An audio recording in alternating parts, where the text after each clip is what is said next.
Hello and welcome everyone to this video where I'm going to show you everything about the Darkness Incantation, what it does, how you can use it, what are some tips and tricks with it.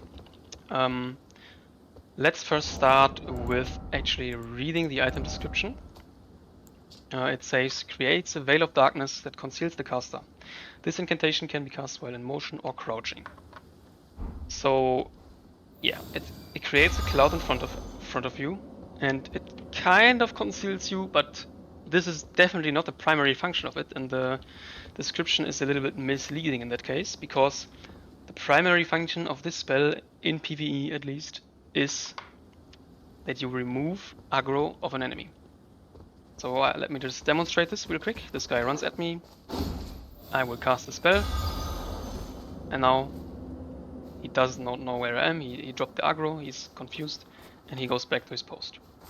So if you then sneak behind them, make no sound, and don't attack them again, you have just basically created a new backstab opportunity.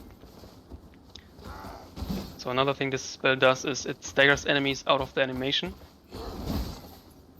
If they are not having hyper armor, you can see this guy was running at me, and now he's just been interrupted, and he just wants to go home, basically.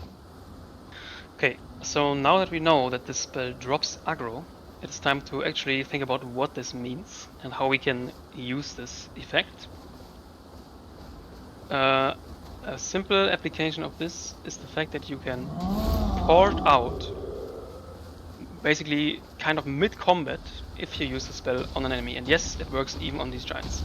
So let's say I let this giant break this thing, break the item, but now I don't want to fight him, instead I want to port out and get out as quickly as possible. Just let him complete his animation and you're gone. So even if this guy was just attacking me a second earlier, he has dropped aggro and you can just port out.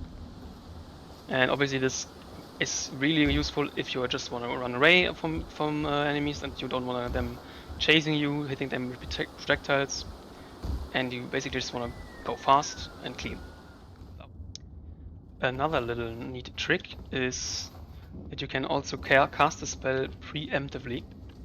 This is especially useful in situations like this. We are in the Stormfoot Catacombs, one of the early game catacombs. And this room is, there's an imp on the left side that will ambush me if I walk into the room. So watch what usually happens and how this guy moves. So he will basically move onto you if you don't dodge at the right time. You will be hit by the attacks from this guy, and if you're in the early game, this can basically remove like half your health. So, but if you know that the enemy is actually there, you can preemptively cast a spell.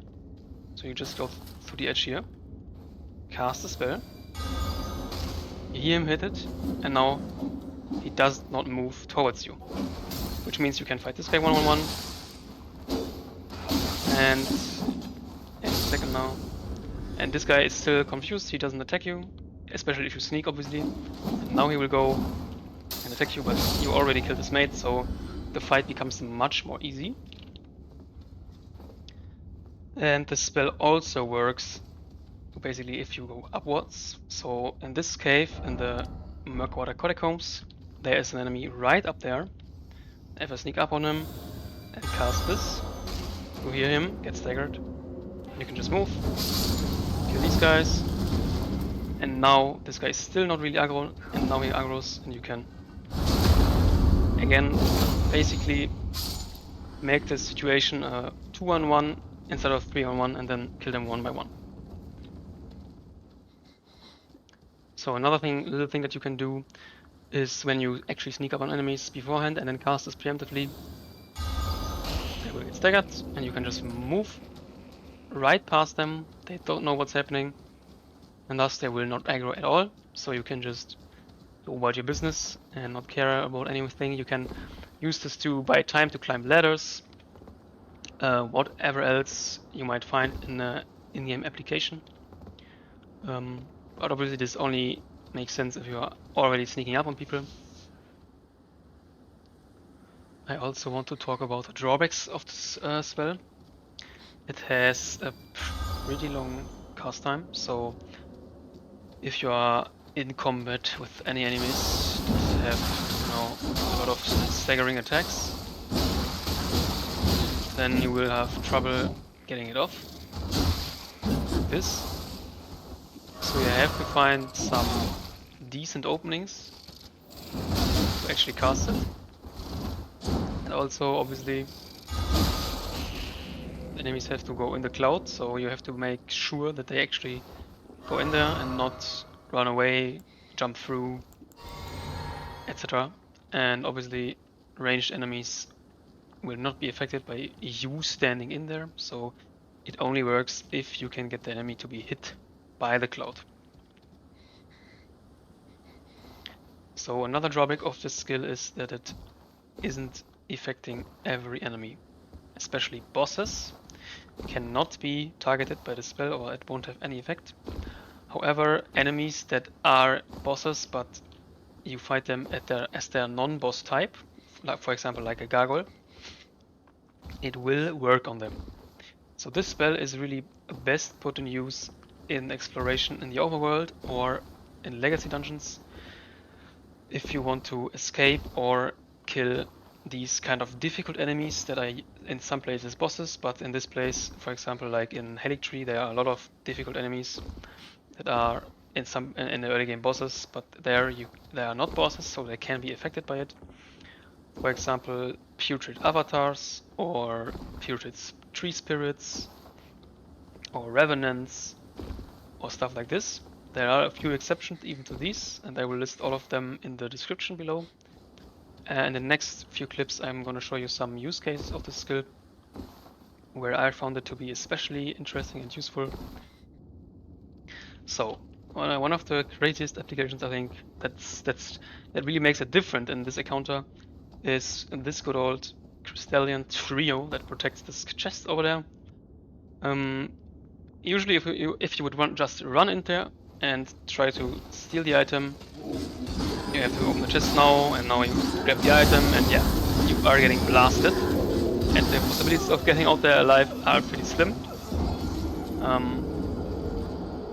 Yeah, so this is what usually happens, but if you use the spell, you can avoid the confrontation altogether. So, they aggro, I cast the spell, dodge one attack, and they are weirded out, they don't see shit. I grab the item, I cast it again, dodge one more time, and I just walk out, can port out like it's nothing. So if you time this correctly, you will not have to dodge any attacks in this encounter. But yeah, it's pretty crazy, I think. So another real fun thing about the spell is that while it doesn't work on NPC invaders, it will work on like these mini boss NPCs kind of. So if you just wanna, like in relatively simple fight, you can cast this on the enemy. He is confused, and it's time for backstabs. And okay, so now I wanna show another thing here you can do with this is use it on Gargoyles that are not a boss, obviously. So you have to find a decent opening. And also with this guy, especially, you have to be careful that they don't rock out of it. But as you can see, he is de-aggroed and I can just attack him. Obviously my build right now isn't like really good for this. However, let me show you again. Cast this on him. Okay, now he moves out, for example. Now he moves back in. And once again, he is confused. And let's do this. And you basically repeat this process if you want to get 3 hits in and make the fight somewhat easier.